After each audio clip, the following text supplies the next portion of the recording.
This week has seen some incidents where politicians from different parties were in the spotlight. In Gauteng, Loyiso Masuku and Gauteng Community Safety MEC Faith Mazibuko feature in a video doing the rounds on social media where they appear to be belittling the same voter base they are trying to recruit from. In another incident, there was confusion over former DA MP Phumzile Van Damme's resignation, a leader claiming collegiality with successful tech entrepreneurs. Now, with an election coming up in October this year, we look at the optics of the actions and the messages they send. We're joined by political analyst Jamie Mighty. Jamie, very good morning. Thank you for speaking to us. Obviously, would like to start off with a clip that you reposted on your Twitter handle in which DA leader John Steenhuisen is asked a question about having completed his political degree, and he basically says it doesn't really matter. There's no value in the 3 years that he says he did with UNISA. What does it speak about the DA and, more importantly, about their leader? Well, in the first instance, it demonstrates a leader who is out of touch with the conversation and the principles that people were speaking about when they criticized him and Natasha Mazzoni for not actually having pursued further education and completed it. If you consider what the criticism was around white privilege and proximity that exists from having white privilege. And the opportunities that were availed to Mr. Steenhuisen would not have been availed to other people of different races. And in having the conversation and being dismissive of the issue of privilege, he showed that he's out of touch with black middle-class voters who would have gone through a vetting process to get into their jobs, who would have had to show all of their certificates and paperwork and work experience to get into those jobs. But more than that, it did show delusions of grandeur in that when he was asked why he's not going to do it, he says, well, Bill Gates doesn't have it, Winston Churchill doesn't have it, and Jack Dorsey, the founder of Twitter, doesn't have it. And it's no stretch of his imagination to say that John Steenhuisen is not in the same league as those gentlemen.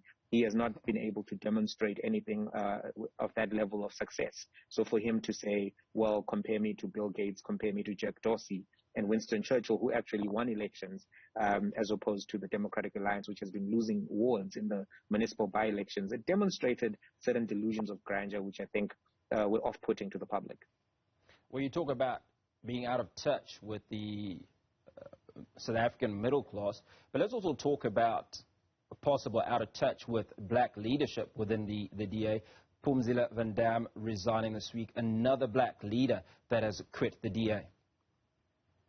Well, I mean, there's been a pattern of behavior that we've seen from the Democratic Alliance new leadership, that specifically being Helen Zell, John Steenhuisen, and Natasha Mazzoni.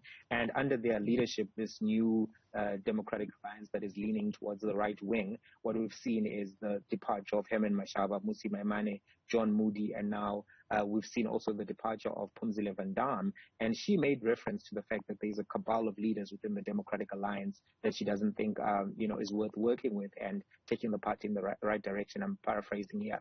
But essentially, what everyone can conclude from this is that this is not an isolated event. This is something that has been expected. And if you now consider the makeup of the Democratic Alliance is such that all of the black people who are in leadership positions are in junior positions, and they do not have media profiles and media prominence. And this basically means that the Democratic Alliance has sidelined and pushed aside black leadership in preference for a leadership that does not reflect the diversity of the country and does not reflect what many believe needs to be the representation of the leadership in any national structure. And because the Democratic Alliance has been trying to appeal to black voters, it therefore begs the question whether or not they've abandoned this project and are now solely committed on trying to get back the voters that they lost to the Freedom Front Plus. Looking at some results, however, in Pretoria, it looks like the Freedom Front Plus was still winning wards and gaining voter share from the Democratic Alliance. So it's not clear whether the strategy that has been chosen by John Steenhuisen and his cabal of leaders is one that is actually going to be successful on the ground. So Phumzile Van Damme quitting the DA, what does this mean to the DA? What have they lost as an MP? Well, they have lost somebody who was clued in to the issues of communications and the digital space. And she was quite vocal in speaking around how Facebook, Google, and several other big tech companies have been infringing on privacy rights and how we need to be cognizant of what that means in the South African framework. We right now are rolling out the POPIA Act, which deals with the protection of personal information. And it would have been critical, I think, to have people who are well-versed, who have been following the issue from start to finish, present in the committees where the discussions need to have. Facebook just now announced that they wouldn't be going to a parliamentary committee to speak on these issues, which is quite alarming. You want to have national leaders who have expertise, who have been following the issue. Right now, putting in a new person in that portfolio is actually going to do a disservice to the nation. So I think what this is going to do for the Democratic Alliance is going to reinforce a public perception, which they have been challenging in words, but indeed have been really trying to reinforce. And this is going to hurt them electorally. They already have been losing black and colored votes in a variety of the by-elections that results that have been announced. So that is going to further, continue in the next election. Well, let's take a look at the ANC and certainly ANC leadership. The issue around that video that we talked about earlier on, that's been circulating, doing the rounds, where the leadership talks, certainly part of the leadership talks about doing it for the vote.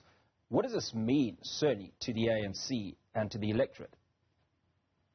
Well, I mean, to the ANC, it means that there are some people within the party who do not have a genuine care for service delivery, who do not have a genuine care for dealing with the issues of communities, but rather are playing the electoral game purely. They have a game theory approach to their politics. What it means for voters is that they should actually be on high alert, because this was a tacit admission that some people within the ANC view manipulation using cash as a legitimate electoral strategy. And I think that is quite alarming, and it's something that ought to be a concern. In many different African states, buying votes is actually quite frequent and is part of the ways that dominant parties retain their power.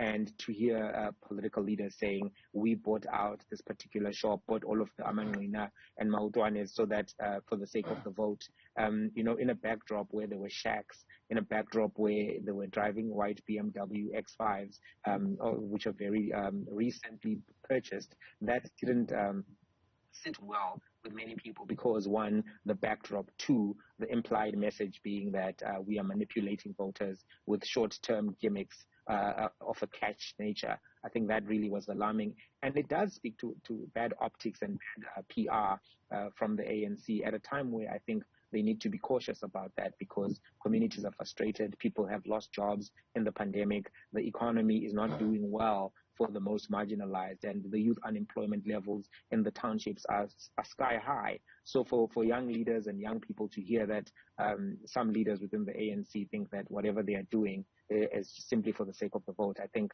that was quite alarming, and something, although explanations were afforded, I don't think that those explanations were sufficient. But do such gaps actually impact the votes? Because the ANC has knitted 2 more seats, certainly in these by-elections. Does the votership react to such, or is it more just about the loss of potential goodwill? Well, definitely there is a loss of goodwill, and some voters do react to this. Of course, there are multiple dynamics when you are looking at electoral outcomes, especially in municipal by-elections. It's one, the alternatives that exist to, electability of specific people in those particular wards. But I think there is something that is lost here with some voters when you make these kind of statements. And if you recall, Faith Mazibuko, the MEC, was also caught in a different clip, also saying that she wanted combi codes so that she could get votes. And it seems that, now for her to be associated again with another group of leaders speaking about things on the basis of seeking the vote exclusively and not on the basis of delivery and impact in communities, that does last longer than the moment. So gaffes generally can hurt your brand in the long term, even if in the short term you may benefit. I mean, in 2024, people will still be playing this clip, and I think that they will be playing it along with other clips. And unless these kind of issues are dealt with organizationally, these kind of things do pose a risk. But as you say, I mean, the ANC is doing well right now because the rivals, especially at this municipal level, are not doing as well either. Now, finally, Jamie, an average of 32.6% of the voters turned up. Can we read anything into these numbers? Yes, we can. One, there's less interest in local government elections. They don't attract the same amount of community interest, but also there is a general decline in electoral appetite in the electorate, because people are frustrated with the political options that exist. They're frustrated with the government as well, and they don't see any credible alternatives. And when people don't see credible alternatives, they don't want to play the game. And that's why you see that there is this diminished participation. But this is a common trend with local government elections. They don't have, and also it's because they are more complicated. It's easier to understand the national elections. It's not as easy to follow everything word to word, which is why I think sometimes you don't have that same output in terms of people going to the voting booth to vote. Although I do think that there could be an increased turnout later in October this year, even though parties, some are reluctant to campaign. I do think that the material conditions on the ground are such that some people will actually show up to vote in larger numbers than prior elections. Jamie, thank you kindly for your time. Political analyst Jamie Mighty.